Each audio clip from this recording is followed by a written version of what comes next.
All I did was say yes to a simple favor, one I thought would take no more than an hour. But what followed shattered my sense of right and wrong forever. It wasn't a big ask, just something small, something kind, the sort of thing anyone would do for a friend. I didn't even hesitate when he asked. But what I didn't know was that moment, saying yes, would become the crack that split my whole world apart. It's been 9 months since that day, and I still can't look my husband in the eyes without flinching. You ever feel like your heart is holding onto a scream you can't let out? Like there's this weight pressing down on your chest, but you smile through it because what else can you do? I carry that weight every day now. Smile at the dinner table. Kiss my kids goodnight. Pretend everything is fine. But it's not. And deep down, I know it never will be again. I didn't mean to fall into anything. I wasn't looking for it.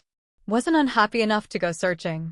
But sometimes, it's not about what you're searching for. It's about what you're missing. And you don't even realize it until someone else gives it to you. And that's what makes it worse. Because I wasn't some woman plotting to betray anyone. I was just tired, lonely, invisible. You know that feeling when you're in the same room with someone you love, but it's like you're miles apart? When the silence between you says more than words ever could. That's what my marriage had become. A quiet, slow drift. And then, Jason walked in. My husband's best friend. The man I'd known for years. A man who always had a smile ready, who remembered the little things, who looked at me like I still existed. Like I still mattered. It started with a joke. Then a compliment. Then a favor. A simple favor.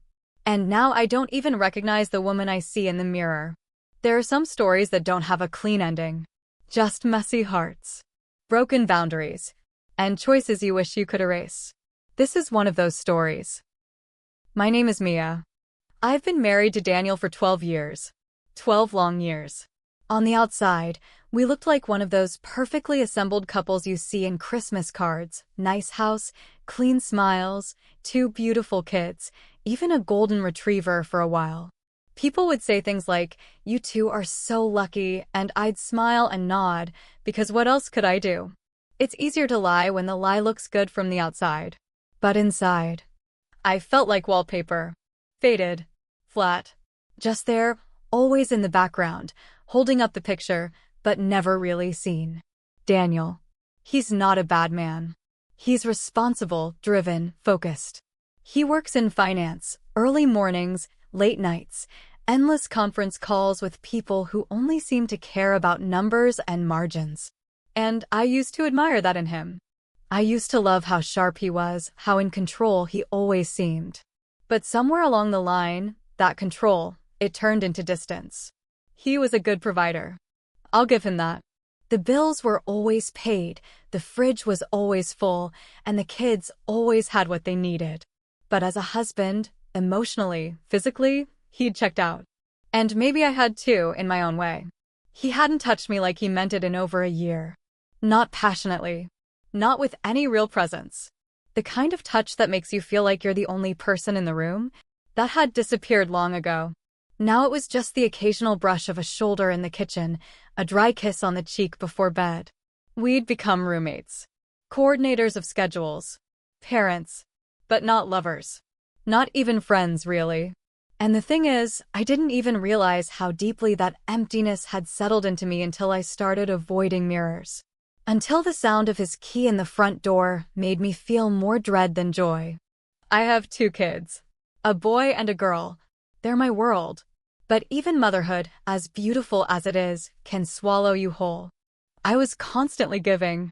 Breakfast, school runs, homework, bath time, bedtime. Rinse and repeat. No one tells you how much of yourself you'll lose.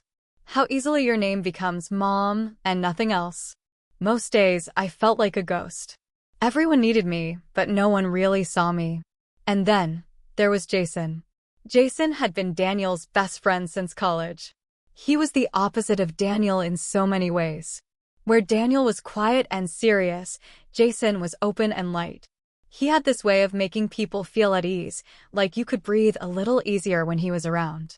He laughed easily, teased without being mean. And he looked at people when they spoke, really looked.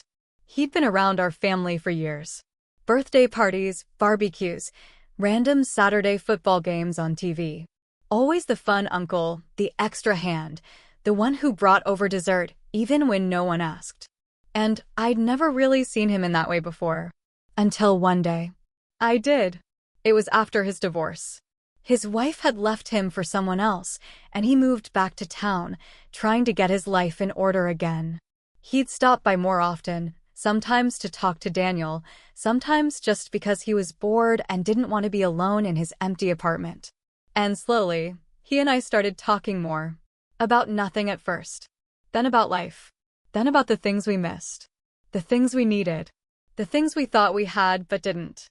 I remember one night, Daniel was upstairs working late in his office, and I was cleaning up after dinner. Jason stayed behind to help with the dishes. We talked about music. About how the world had changed. About how lonely it felt sometimes to be an adult. And somewhere in the middle of that conversation, he looked at me, really looked, and said, "You know, you've still got that spark. Don't let anyone make you forget that." It was such a small thing to say. But I swear, it was like someone opened a window inside me I didn't even know had been closed. From then on, something shifted. I started noticing things I hadn't before. The way Jason lingered after dropping something off. The way he listened when I talked about the kids, or my day, or even nothing important at all. The way he smiled, like he knew something I didn't. Like he saw something in me I thought had disappeared. I didn't flirt. Not at first. I didn't cross any lines. But I can't lie and say I wasn't drawn to the attention. The warmth. The validation. Our home. It was beautiful on the outside. Granite countertops. White walls that stayed clean. A perfectly trimmed lawn. A quiet neighborhood with friendly neighbors who waved when you passed by. But inside it felt like a museum. Cold. Silent. Preserved but lifeless. Everything was in its place. Except me. I'd walk down the hallway at night, past the kids' rooms, past Daniel's office with the door cracked open and the blue light of his computer screen glowing, and I'd feel this ache deep in my chest. A longing I couldn't explain. Jason didn't feel that ache. But he noticed it, and that in itself was enough to wake something up in me. One afternoon, just as I was folding laundry in the living room, Jason stopped by.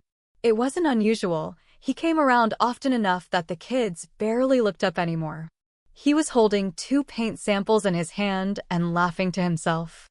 "I'm making a mess of this decorating thing," he said, walking in like he always did, comfortable, familiar, like he belonged.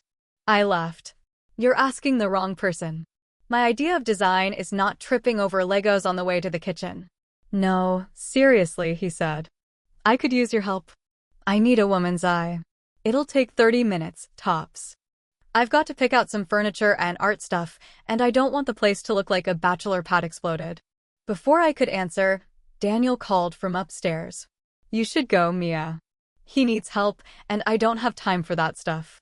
And just like that, it was decided. I wiped my hands on a dish towel, grabbed my purse, and told the kids I'd be back soon. I didn't think anything of it. I really didn't. The home store was one of those cozy, upscale places, dim lighting, soft music, everything arranged just so. Not your typical furniture warehouse, but somewhere you'd go if you cared about aesthetics. The kind of place where you could get lost just running your hands over soft throws and driftwood wall art. Jason was like a kid in a candy store, cracking jokes, pulling out the most ridiculous things just to make me laugh. He held up a zebra-striped rug at one point and asked, "Too much jungle? Or just enough Tarzan?" We laughed a lot that day. Too much, probably. And I found myself relaxing in a way I hadn't in a long time. I didn't feel like a mom. I didn't feel like someone's forgotten wife. I felt light. Like myself again. But it wasn't just the laughter. It was the way he listened. He'd say things like, "You always pick earth tones, huh? You like warm spaces." And I remember freezing for a second because, how did he notice that? Daniel never did. I'd redecorated the living room last spring and Daniel hadn't even looked up from his laptop. Jason noticed everything. My favorite colors. That I wore my hair differently when I was in a good mood. That I rubbed my thumb against my palm when I was anxious. It was flattering. No, it was more than that. It was addictive. At one point, I was trying to reach a picture frame on a high shelf. It was just out of reach. Jason stepped in behind me and stretched up to grab it, and for a moment, just a second, his body was close to mine. Close enough that I could feel the warmth of him. Close enough that I forgot how to breathe. When he handed me the frame, our hands brushed. Neither of us moved. His eyes met mine, and there was this silence that hung between us. Not awkward, not forced, just charged. The air felt thicker. My heart was pounding, and I don't even think I blinked. Then I laughed. Too quickly. Too loudly. And just like that, the moment passed. It was innocent. At least, that's what I told myself. That's what I needed to believe. I told myself I was imagining things. That I was overthinking it. That it was just a nice afternoon with a friend who made me feel seen. But later that night, as I stood in the kitchen washing dishes, my hands moved automatically, but my mind was somewhere else. I kept thinking about the way his voice softened when he said my name. The way he looked at me, not with hunger, but with intention. Like I mattered. I didn't tell Daniel about the store. I didn't mention the zebra rug or the picture frame. I didn't say a word. Because deep down, something had shifted. I just wasn't ready to admit it. And that wasn't the last time Jason asked for help. Or the last time I said yes. After that first trip to the store, it became easier to say yes. Jason would call or text every now and then, nothing out of line. Just little things. What do you think of this lamp? Or should I hang the art lower or higher? And each time, I found myself responding faster than I meant to. We started meeting for coffee. At first, we called it design check-ins. An excuse, really. A reason to sit and talk without naming what it was. We'd sit in that little cafe on Pine Street, the one with the mismatched mugs and the cinnamon smell that lingered in the air. It became our spot. Familiar. Safe. We'd laugh a lot. He'd tease me about how I overanalyzed everything, and I'd roll my eyes when he forgot half the measurements I gave him for his apartment. It all felt so light. So easy. I hadn't felt that kind of lightness in years. And yet, underneath it all, I felt something twisting in my chest. A knot tightening every time I got dressed to see him. Every time I stayed out longer than I said I would. Every time I cleared my messages before walking in the front door. I wasn't cheating. I told myself that over and over. I wasn't cheating. I was just seen. Do you know what it feels like to be seen? To have someone actually look at you. Not through you. Not past you. But right at you. Like you matter. Like your thoughts are interesting. Like your presence is enough? Jason made me feel like I was still a woman. Not just a mom. Not just someone's wife. But someone worthy of attention. Of laughter. Of feeling. And Daniel? Daniel never asked where I'd been. He never questioned the extra time. Never looked up when I came in the door an hour late from groceries or errands. Maybe he trusted me too much. Or maybe he just didn't notice anymore. I used to wonder if he'd always been like that, quiet, distracted, half-absent, or if it had happened slowly, bit by bit, while we were both too busy to see it. The kids, the routines, the life we built, it had all blurred together. And some nights, I'd lie beside him in bed, listening to the soft rhythm of his breathing, and I'd think to myself, would he even notice if I disappeared? Would he roll over and keep sleeping? That thought haunted me, because I didn't want to disappear. I just wanted someone, him, to pull me close again, to care, to ask, to see. But he didn't. And Jason kept showing up. He helped me move a bookshelf one afternoon, and we ended up sitting on the floor surrounded by books and dust and laughter. He made a joke about one of the romance novels I'd left lying around, and I hit him with a pillow. We laughed until we couldn't breathe. Then we were quiet. He looked at me. Not like a friend. Not like Daniel ever had. And something shifted in the air. I stood up quickly. Pretended I needed to make tea. Anything to stop the moment from settling in too deep. But it followed me. That night, I couldn't sleep. I kept thinking about his eyes. About how long he'd looked at me. About the ache in my chest that I couldn't name anymore. The guilt started to grow like vines, slow but strong. Wrapping around everything. around my smiles, around my silence, around the way I started pulling away from Daniel, inch by inch, just to protect the pieces of myself I felt I was losing again. But I kept going back, because I couldn't stay away. We texted every night now. Nothing inappropriate. Not at first. Just little things. Inside jokes. Memes. Quotes from movies we both loved. And every night, I'd hear the soft buzz of my phone and feel a thrill that didn't belong there. Daniel never noticed. Or if he did, he said nothing. And somehow, that silence hurt more than any suspicion ever could. One evening, Jason and I were driving back from a home goods store. The sun was setting, casting this soft golden light over everything. He was humming along to the radio, tapping the steering wheel, when he suddenly turned to me.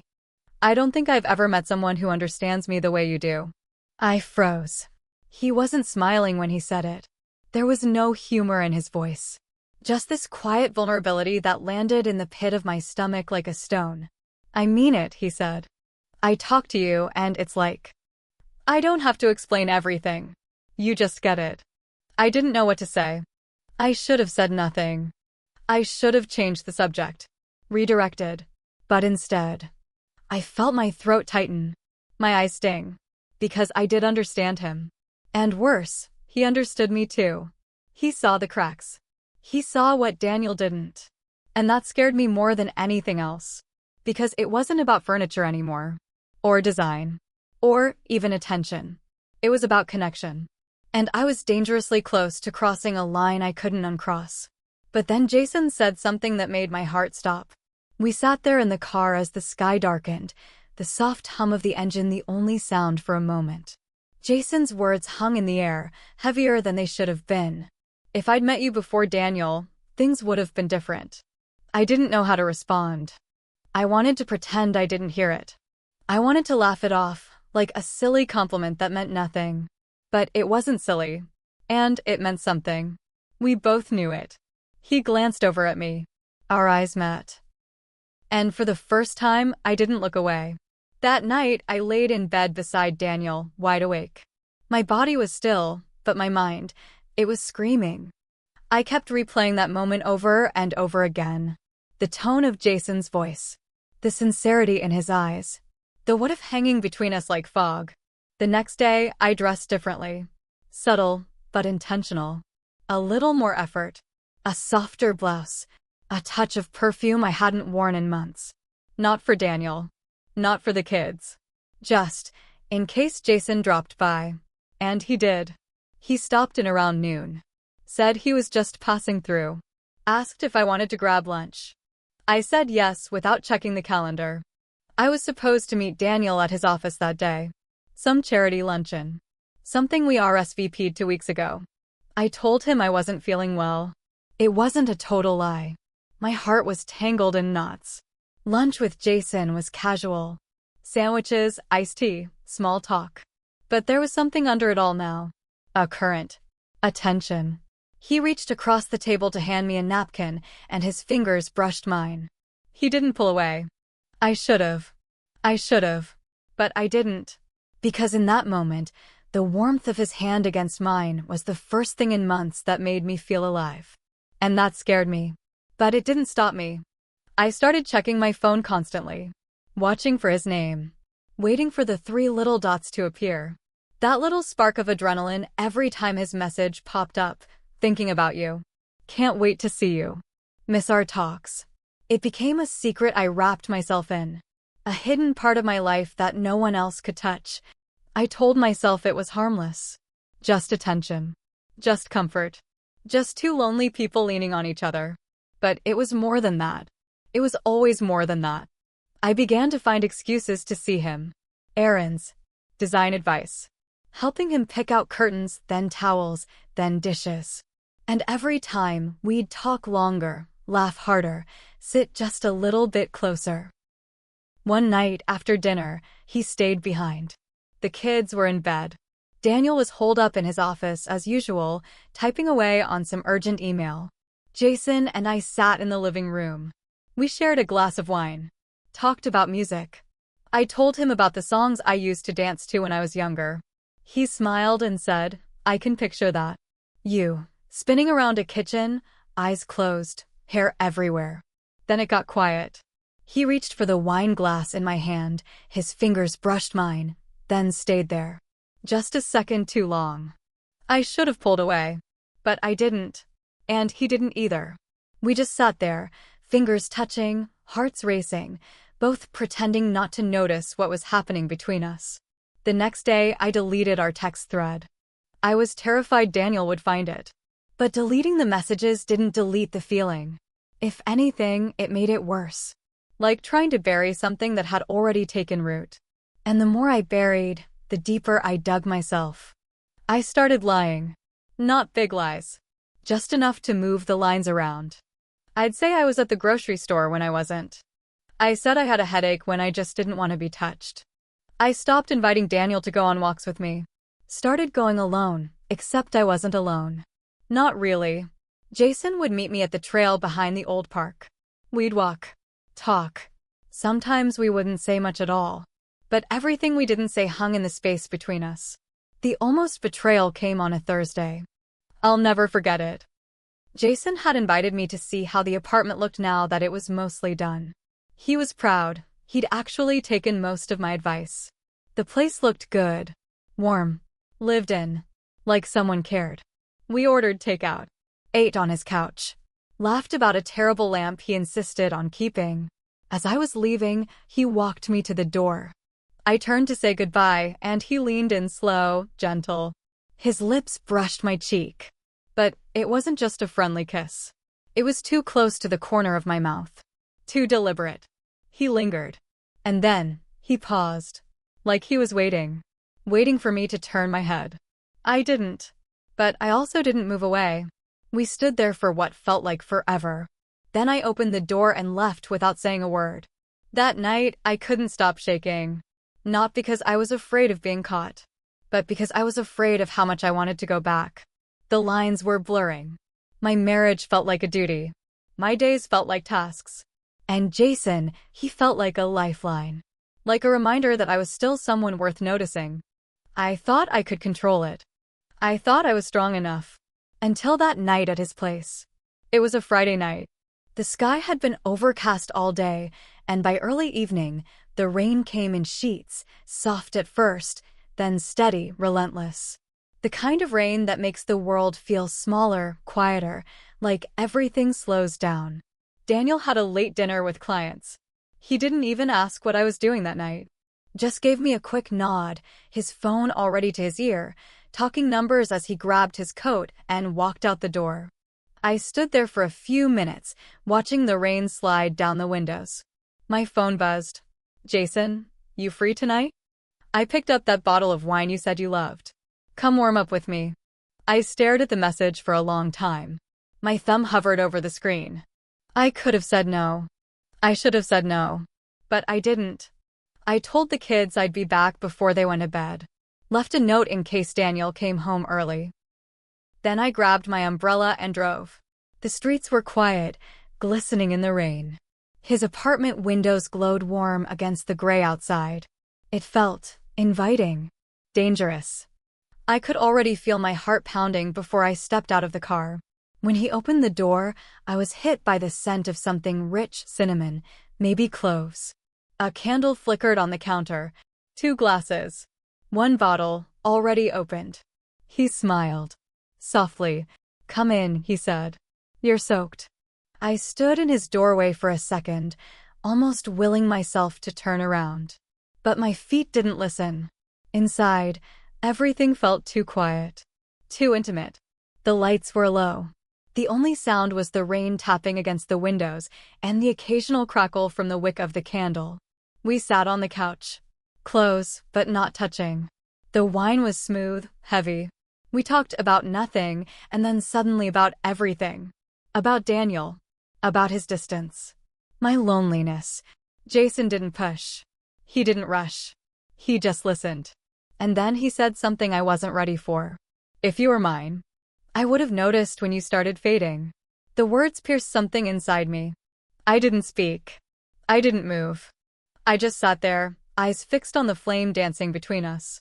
And then he asked, barely above a whisper, "Do you ever wonder what it would be like if things were different?" I nodded. We were both quiet. And in that silence, charged, thick, impossible, he leaned in. Slowly, gently. And I didn't move. I didn't stop him. I didn't even flinch. His lips brushed mine, not with hunger, but with this aching softness, like he'd been holding it back for far too long. And still, I didn't stop him. It felt wrong. So wrong. And inevitable. That night blurred in my memory like a half-remembered dream. Soft hands, whispered apologies, wine-stained breath, clothes falling to the floor in slow motion. 1,000 unspoken fears melted into skin and heat and longing. I wish I could say I stopped him. I wish I could say I regretted it right away. But I didn't. Because in that moment, I felt everything I'd been starving for.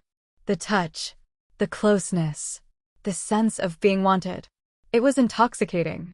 But morning has a way of making everything look different. I woke up before he did. The candle had burned low. The rain had stopped. And suddenly, the silence felt hollow. Ugly. I got dressed slowly. My hands were shaking. I didn't leave a note. I didn't even look back as I closed his door behind me. When I got home, the house was dark. Daniel wasn't back yet. The kids were asleep. Everything was still, just as I had left it. Except nothing was the same anymore. I stood in the kitchen, staring at the glass I'd left on the counter earlier, and I felt it. This crushing wave of shame, of guilt, of panic. I had done it. I had crossed the line. There was no taking it back. No undoing it. And suddenly, the world felt too loud, too sharp. My skin felt like it didn't fit right anymore. My heartbeat was like thunder in my ears. I wanted to scream, or cry, or disappear. But I did none of those things. I just stood there, still, silent. Because once you break something like that, once you betray something sacred, it doesn't just go away. It doesn't just vanish in the morning light. I told myself I could live with it, that I could bury it, pretend it was just one moment, just one mistake. But the universe doesn't let betrayal go unpaid for long. And mine was coming, faster than I ever could have imagined. The next morning, I moved like a shadow through the house. I didn't speak much, didn't eat. I made the kids breakfast on autopilot, smiling when they asked for syrup, nodding when they told me stories from their dreams. But inside, I felt like I was standing on broken glass. I avoided mirrors. I couldn't face myself. I didn't want to see the version of me staring back, the version I didn't recognize anymore. The version that crossed the line. The version that let it happen. I opened the drawer in the kitchen and picked up my phone. My hands were trembling as I stared at the screen. There were already 3 unread messages from Jason. "Are you okay? We need to talk. Please don't shut me out." I stared at them for a long time. Then I deleted them. Every single one. And I turned the phone off. It wasn't just guilt, it was something deeper. Shame? Fear? I wasn't even sure. All I knew was that if I let him in again, even just to talk, I might fall even further. And I didn't know how much further there was left to go before I completely lost myself. I didn't reply. I couldn't. That day, I avoided everything. I didn't go out. I didn't answer calls.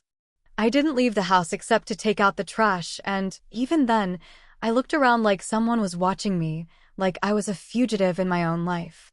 When Daniel came home, something was different. He looked at me longer than usual, really looked. Like he was trying to find something on my face. Some sign. Some crack in the surface.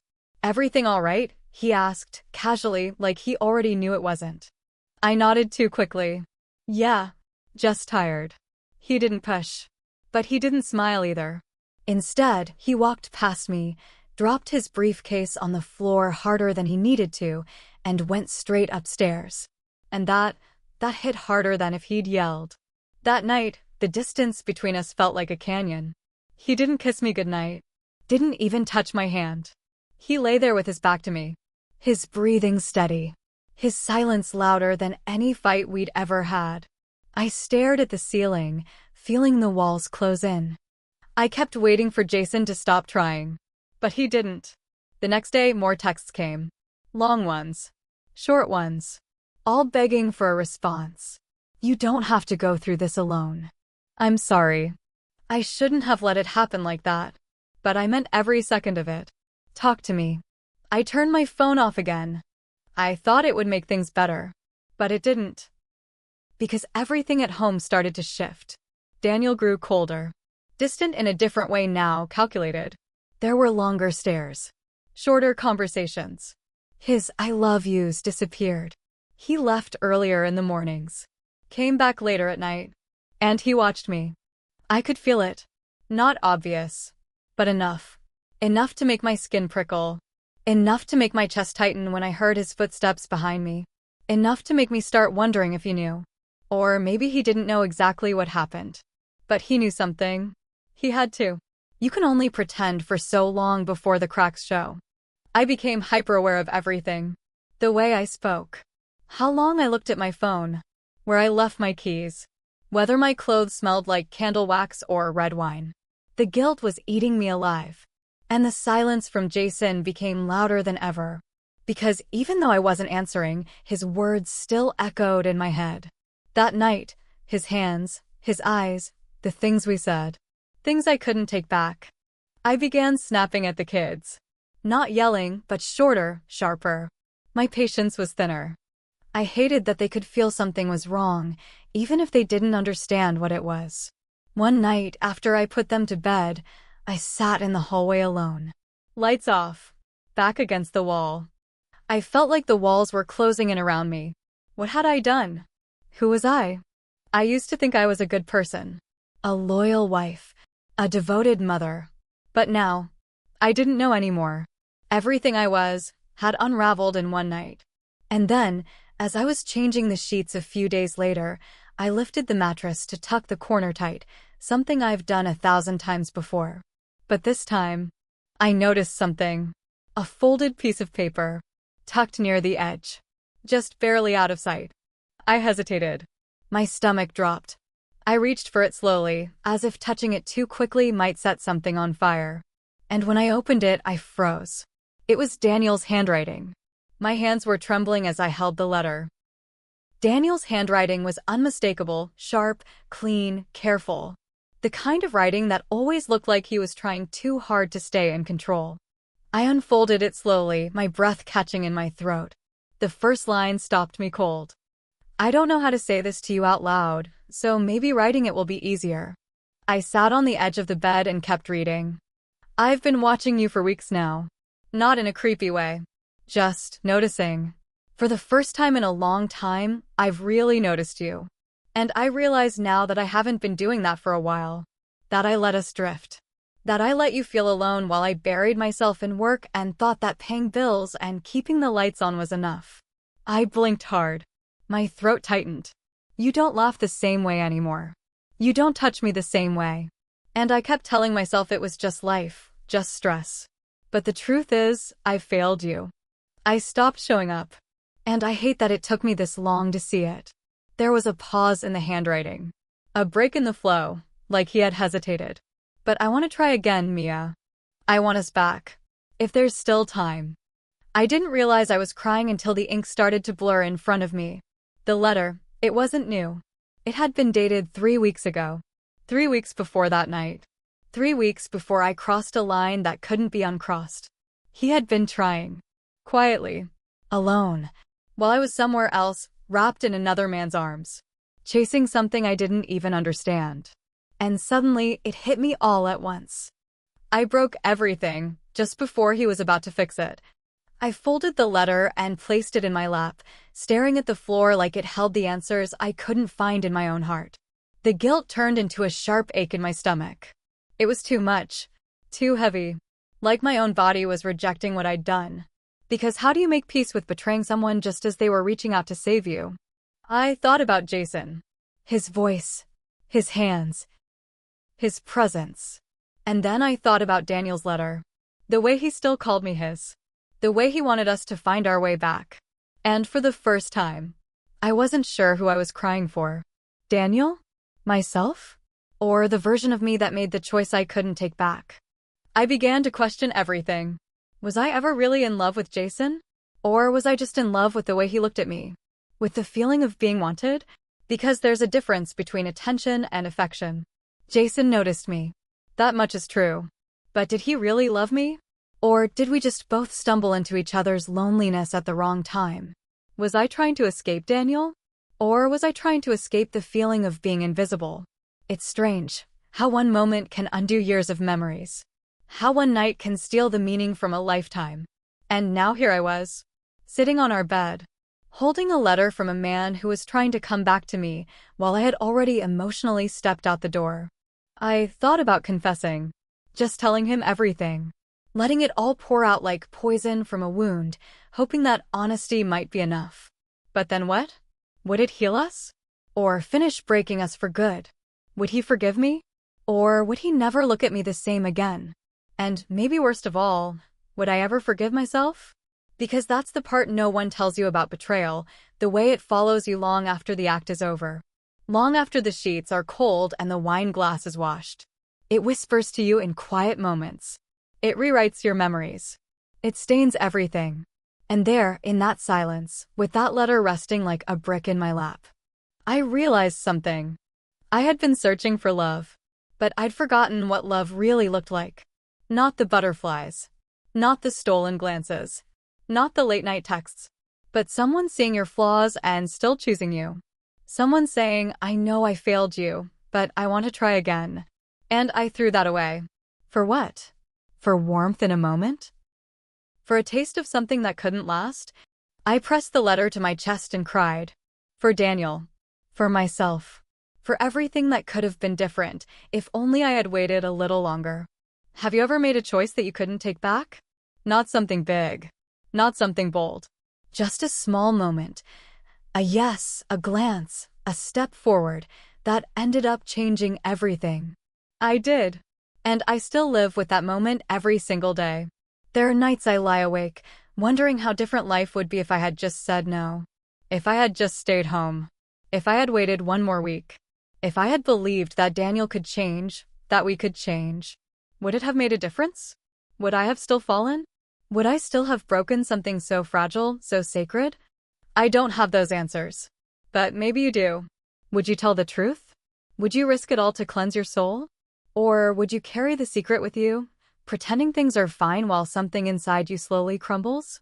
I don't know what's right anymore. All I know is that I made a choice that can't be undone. And now I live in the quiet spaces between what I feel and what I pretend to feel. So I'm asking you, honestly, from one human heart to another, what would you do if you were in my shoes? Would you confess? Would you walk away?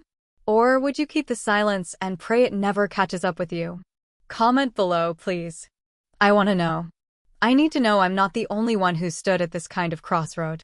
And if this story touched something in you, if you've ever felt invisible, if you've ever made a mistake, or been close to one, like, share, and subscribe.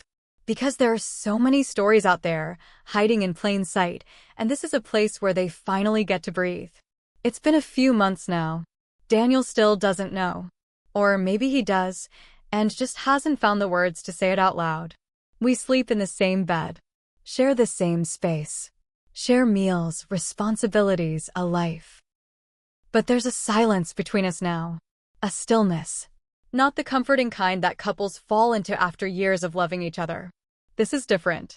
It's a silence that hides 1,000 unspoken things. A wall that neither of us knows how to climb. I see the letter sometimes, tucked deep in the drawer beneath my sweaters. I don't know why I keep it.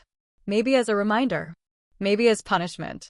Maybe because it's the closest thing I have to the version of Daniel who still wanted to fight for us. Jason and I don't talk anymore. I deleted his number. Blocked him. Erased every message. But I still think of him sometimes. Not because I miss him, but because he showed me something about myself I didn't want to see. Something I needed to fix, but didn't fix in time. And that's the cruel part about betrayal. It doesn't always come from hate. It doesn't always come from malice. Sometimes it comes from hunger. Hunger for touch. Hunger for attention. Hunger for something you forgot you needed until it was too late. I got what I wanted. For one night. One night of feeling seen. One night of feeling desired. One night where I let myself believe I deserved more. And in that one night, I lost what I truly needed for a lifetime. Now, every day is a performance. And every quiet moment between Daniel and me is a reminder that nothing is simple anymore. That a simple favor turned into a secret I carry in silence. And that silence? It has its own weight. A simple favor. And now nothing is simple anymore.